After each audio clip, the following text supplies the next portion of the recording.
Bullet News today, July 22nd, 2024. 11 killed in rain-related incidents in Uttar Pradesh. In Uttar Pradesh, 11 people died in various rain-related incidents over a 24-hour period ending Saturday evening, according to Relief Department officials.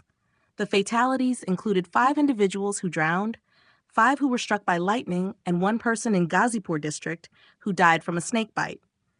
The state experienced an average rainfall of 7.3 millimeters, with 19 out of 75 districts recording excess rainfall, Hamirpur being the highest at 163.2 millimeters. State Relief Commissioner G.S. Naveen Kumar stated that measures are in place to mitigate damage, coordinating with local administrations to manage the adverse weather conditions, and noted that all units are on standby.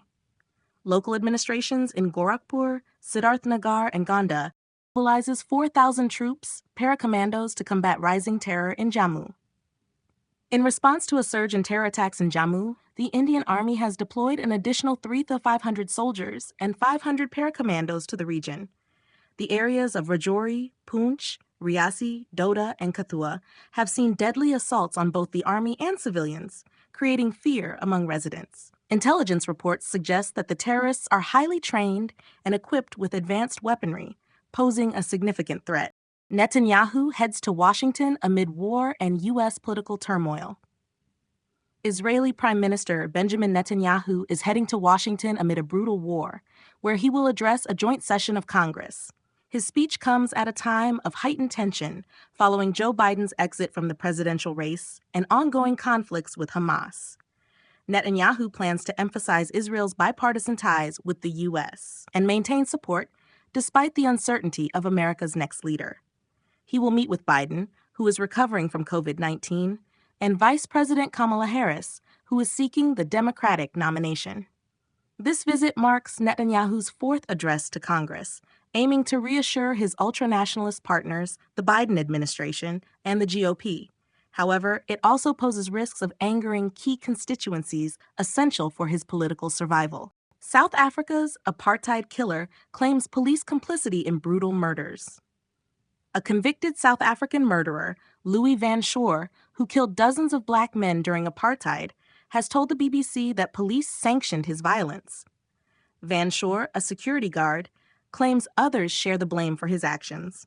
Over a 3-year period in the 1980s, he shot and killed at least 39 black people, including a 12-year-old. Despite being convicted of 7 murders and serving just 12 years in prison, 32 other killings remain classified as justifiable homicides under apartheid-era laws.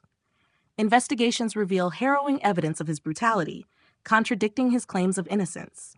Van Shore, now in poor health, denies being a serial killer and shows no remorse. His case raises serious questions about the lack of reassessment of apartheid-era crimes by South African authorities.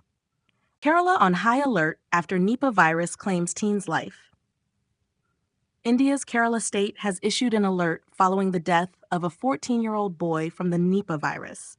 Health authorities identified 60 individuals as high risk and have initiated isolation and testing. The virus, transmitted from animals like bats and pigs to humans, has been a recurring issue in Kerala since its emergence in 2018. The state has already seen numerous fatalities linked to the virus. Measures include urging the public to wear masks and avoid hospitals. Kerala's environmental changes, including deforestation and urbanization, have created favorable conditions for the Nipah virus, prompting the state government to draft a new action plan to prevent further outbreaks. Bangladesh court ends job quotas amid deadly protests.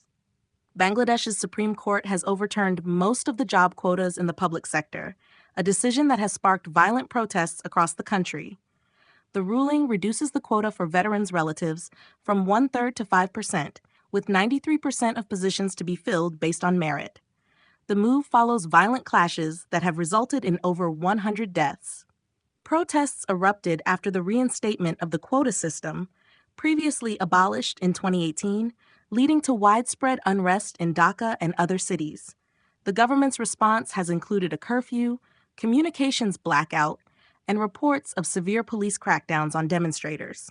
Activists demand justice for those killed, the release of detained leaders, and an end to the violence. The unrest has also spread internationally, with demonstrations in the US and UK. CrowdStrike reports progress in IT outage recovery. Cybersecurity firm CrowdStrike has reported that a significant number of devices affected by a massive IT outage on Friday are now back online. The global incident, attributed to a faulty security update from CrowdStrike, impacted an estimated 8.5 million computers, including those used by businesses, banks, hospitals, and airlines. The outage led to over 1,400 flight cancellations and disruptions in health services worldwide. CrowdStrike has apologized for the disruption and is deploying a new fix to aid recovery, though it has not specified the number of devices still affected. The incident has highlighted the fragility of global IT systems. Israel orders evacuation of Gaza humanitarian zone amid intensified strikes. The Israeli military has instructed civilians to evacuate part of the humanitarian zone in southern Gaza, specifically near Khan Yunis, ahead of a major operation against Palestinian armed groups. The evacuation follows reports of increased rocket fire and terrorist activity. Intense Israeli air and artillery strikes have reportedly resulted in at least 14 deaths, including 6 children. The UN has warned that the designated humanitarian area, already overcrowded, lacks adequate services. The conflict has escalated since the military campaign began on October 7th, with over 38,980 fatalities reported in Gaza. China faces severe flooding crisis amid extreme weather challenges. China is grappling with severe flooding after a period of intense drought. Henan province, among the hardest hit, experienced record-breaking rainfall that inundated cropland and forced over 100,000 evacuations.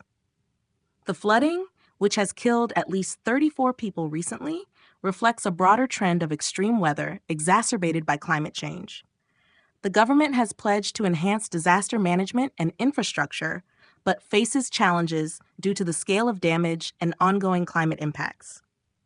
Emergency alerts are active across 10 provinces with more severe weather expected.